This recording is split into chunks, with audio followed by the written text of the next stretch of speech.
Thiruvithamkoor Devaswom board മുൻ സെക്രട്ടറിയിലേക്ക് ഒന്ന് പോയി വരട്ടെ. ജി ബൈജു, ഇത് ഏതോ ഒരു ധനികനായ വ്യവസായിയുടെ അല്ലെങ്കിൽ സിനിമാ താരത്തിൻ്റെ ഒരു പ്രശസ്തരായ വ്യക്തിയുടെ അയാളുടെ ഭാര്യയുടെയോ അയാളുടെയൊക്കെ സ്വർണ്ണപ്പാലായിട്ട് മാറുകയായിരുന്നോ ഈ ശബരിമലയിലെ ദ്വാരപാലക പാളി? അങ്ങനെ സംശയിച്ചാൽ തെറ്റു പറയാൻ കഴിയുമോ ജി ബൈജു? മഹേഷ് പണിക്കർ തന്നെ ഉറപ്പിച്ചു പറയുന്നു അവിടെ ഇരിക്കുന്നത് ഈ വിജയമല്യ പാകിയ സ്വർണ്ണപ്പാളിയോ അതിൻ്റെ ചെമ്പുതകിടോ അല്ല, ആ അതേ അല്ല എന്ന് തന്നെ പറയുമ്പോൾ, അത് തന്നെ കമ്പനി സാക്ഷ്യപ്പെടുത്തുമ്പോൾ യഥാർത്ഥത്തിൽ വിജയമല്യ പാകിയ ഏകദേശം 2 പതിറ്റാണ്ടിലേറെ കാലം ശബരിമലയിലെ ശ്രീകോവിലിനെ കാത്തുസൂക്ഷിച്ച ആ സ്വർണ്ണപ്പാളികൾ മറ്റെവിടേക്കെങ്കിലും കടത്തി എന്നത് ന്യായമായ സംശയമല്ലേ ജി ബൈജു?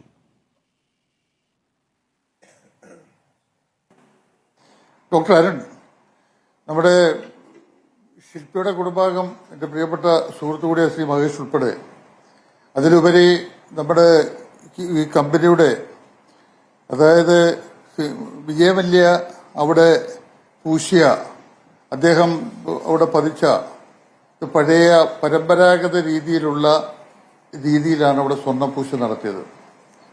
ഒരിക്കലും അതുമായി ബന്ധപ്പെട്ടുകൊണ്ട് ഈ ജോലികൾ, അതായത് പുതിയ ജോലി ചെയ്ത, അതായത് നമ്മുടെ നമ്മുടെ സംവിധാനത്തിൽ, ഇലക്ട്രോലൈസേഷൻ സംവിധാനത്തിൽ നമ്മളിത് ചെയ്യുമ്പോൾ ഈ പരമ്പരാഗത രീതിയിൽ ചെയ്തിരിക്കുന്ന തകിട് അവിടെ ഉപയോഗിക്കാൻ പറ്റില്ല എന്ന് സ്മാർട്ട് ക്രിയേഷന്റെ ഉദ്യോഗസ്ഥന്മാർ, അതിന്റെ വിദഗ്ധർ വളരെ കൃത്യമായി കഴിഞ്ഞ ദിവസം പറഞ്ഞു കഴിഞ്ഞിരിക്കുന്നു.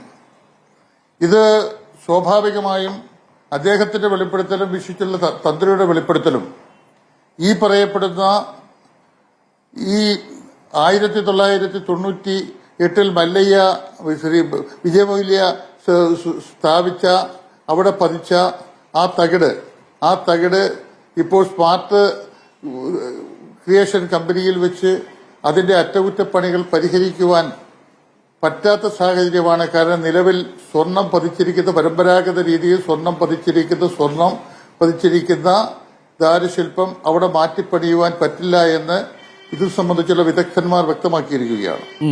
ഇതിന് സ്വാഭാവികമായും ഇതിനകത്തുനിന്ന് മനസ്സിലാക്കേണ്ടത്, ഇതിന്റെ അന്വേഷണം ആരംഭിച്ച സ്ഥിതിക്ക് അതിന്റെ അന്തിമ നിഗമനത്തിലേക്ക് കടക്കുന്നതിൽ ചില ബുദ്ധിമുട്ടുകൾ ഉണ്ടെങ്കിൽ പോലും എന്തൊക്കെയോ എവിടെയൊക്കെയോ സംശയത്തിന്റെ കരകൾ വിതറുന്ന തരത്തിലാണ് കാര്യങ്ങളുടെ മുന്നോട്ടുള്ള. ഞാൻ അതിനകത്തൊന്ന് വ്യക്തത വരുത്താൻ ശ്രമിക്കാം.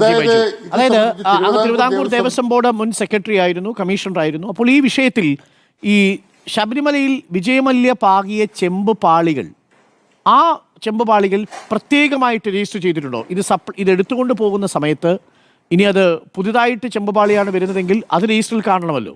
അങ്ങനെയാണെങ്കിൽ പഴയത് സ്ട്രോങ് റൂമിൽ ഡിപ്പോസിറ്റ് ചെയ്യണമല്ലോ. ഈ ചെമ്പുപാളികൾ ശബരിമലയിലെ സ്ട്രോങ് റൂമിൽ ഇല്ല എന്ന് നമുക്കിപ്പോൾ പറയാൻ കഴിയുമോ ജി ബൈജു?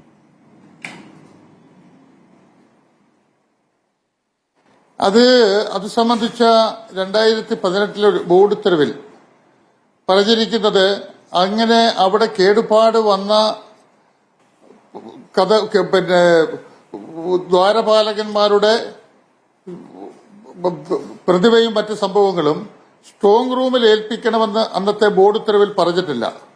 അന്ന് നിങ്ങൾ ചാനൽ കാണിച്ച ബോർഡ് ഉത്തരവിൽ നിന്ന് ഞാൻ മനസ്സിലാക്കുന്നത്, ഇതിന്റെ കേടുപാടുകൾ ചെന്നൈയിൽ കൊണ്ടുപോയി പരിഹരിക്കുവാൻ ഉണ്ണികൃഷ്ണൻ നമ്പൂതിരിയെ ഏൽപ്പിക്കണമെന്നാണ് ആ ഉത്തരവ് പറഞ്ഞിരിക്കുന്നത്. സ്വാഭാവികമായും അത് സ്ട്രോങ് റൂമിൽ ഏൽപ്പിക്കേണ്ട ഒരു വിഷയമല്ല.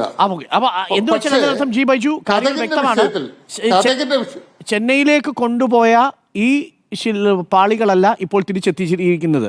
അങ്ങനെയാണെങ്കിൽ എൻ്റെ സംശയമാണ്, ഇതുരുക്കി ഇതിൻ്റെ തുക കൂടി എടുത്ത് പുതിയ പാളികൾ നിർമ്മിക്കാൻ ഈ ഉണ്ണികൃഷ്ണൻ പോറ്റിക്ക് കഴിയുമോ? നിലവിൽ അത് മാനുവൽ അനുവദിക്കുന്നില്ലല്ലോ.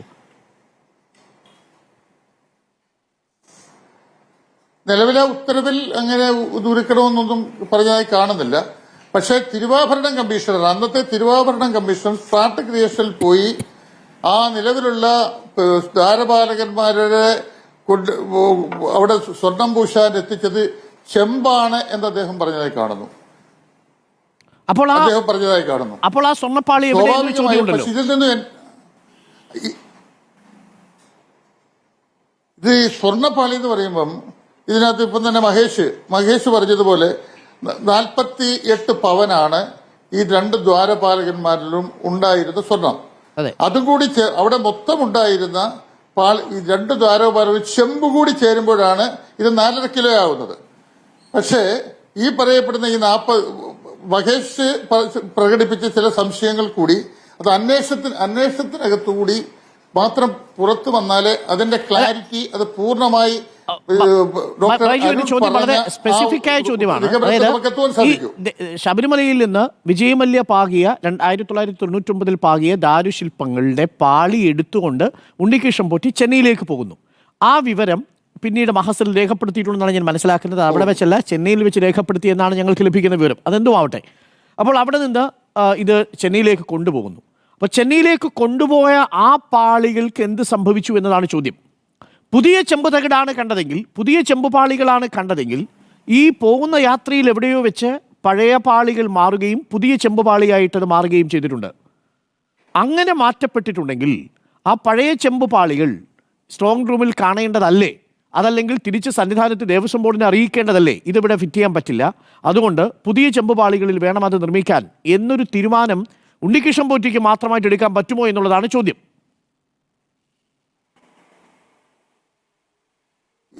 ഡോക്ടർ അരുൺ പറഞ്ഞതുപോലെ അവിടുത്തെ ദ്വാരപാലകന്മാരുടെ ഈ പ്രതിമ അവിടെ പണിയാനായി, അതിന്റെ അറ്റകുറ്റം പരിഹരിക്കാനായി ചെന്നൈയിൽ ആമ്പത്തൂരിലെ ഈ പറയപ്പെടുന്ന സ്ഥാപനത്തിൽ കൊണ്ടുപോകുമ്പോൾ ഈ പറയപ്പെടുന്ന പഴയ തരത്തിൽ നിർമ്മിച്ചതായതുകൊണ്ട് ആ സാങ്കേതികത്വത്തിൽ അത് ചെയ്യുവാൻ പറ്റത്തില്ലെങ്കിൽ, ന്യായമായി മര്യാദയുള്ള ഒരു സംവിധാനമാണെങ്കിൽ, മറ്റു ദുരുദ്ദേശമില്ലെങ്കിൽ ദേവസ്വം ബോർഡിനെ ആ സാങ്കേതികത്വം വിവരമറിയിച്ച് അന്നത്തെ തിരുവാഭരണം കമ്മീഷൻ കൂടി വിളിച്ച് ബോധ്യപ്പെടുത്തി അത് തിരികെ എത്തിച്ചിട്ട് ഞങ്ങൾ പുതിയത് ചെയ്തു നൽകാം എന്ന് പറയുന്നതായിരുന്നുവെങ്കിൽ ഇന്ന് ഇത്തരത്തിലുള്ള ഒരു അതാണ് ഏറ്റവും സ്പെസിഫിക് ആയ കാര്യം. ഞാൻ മറ്റതിഥികളിലേക്ക് വരാം. ഒരു നിമിഷം ജി ബൈജു, എനിക്ക് മഹേഷ്